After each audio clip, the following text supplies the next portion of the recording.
Facebook is defending its shock decision to block news content in Australia. It is part of a dispute over a proposed law that would force social media giants to pay for content. But it's now facing allegations the ban will allow misinformation to dominate the social media platform.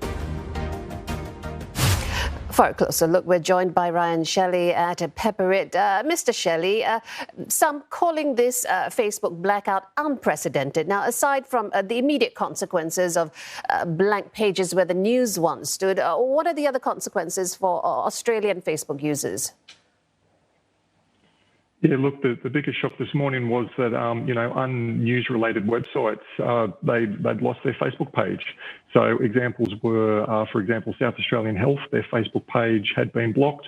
Other examples of completely unrelated businesses that in no way, shape or form were ever news publishers, and their pages had been blocked. Some of these pages have been restored. However, some of the smaller business pages, they're still blocked, and business owners are questioning what to do.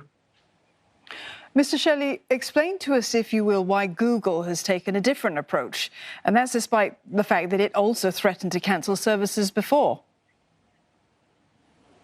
Yeah, look, I think in this instance, I'm not sure what's forced Facebook's hand. Obviously, the legislation before Parliament's coming to a head.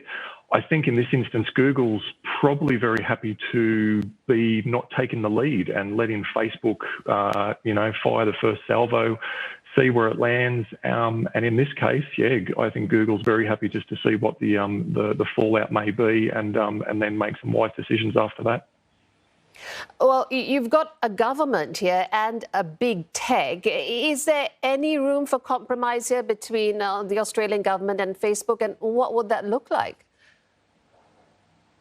Yeah, look, I hope so. I'm confident there will be some compromise.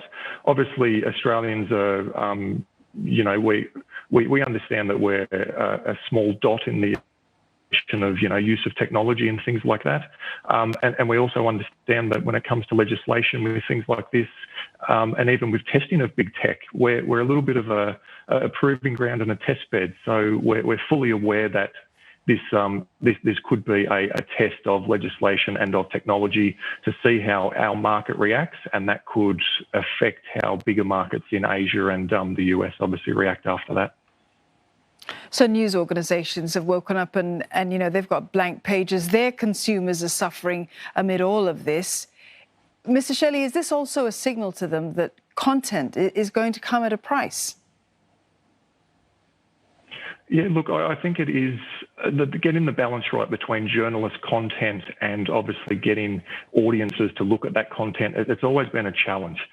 It's going to continue to be a challenge. I'm not certain what the solution is going to be, but getting the balance right between social media platforms or search engines like Facebook and Google being the ones that lead traffic to news websites, and also making sure that the journalists who are on the ground, doing the hard work and getting the articles out there, it's getting that balance right between who's benefiting more, the news companies from getting the people to the websites, or the end consumers who are consuming the news via platforms such as Facebook and Google, who arguably aren't paying for that content.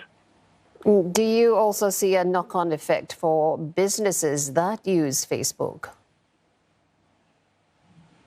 Yeah, look, I think it is a very good wake-up call for all businesses. Our advice has always been to diversify your sources of, marketing and revenue, and how people are finding your business and coming to your website. I think any business who doesn't stand up and take notice, and whether it's diversifying the social media platforms they're on, whether it's diversifying their leads of marketing via search engine optimization, pay-per-click, other social media platforms, email marketing, even traditional offline marketing. I think it's going to be a big wake-up call for all businesses worldwide to make sure they keep their marketing channels diversified.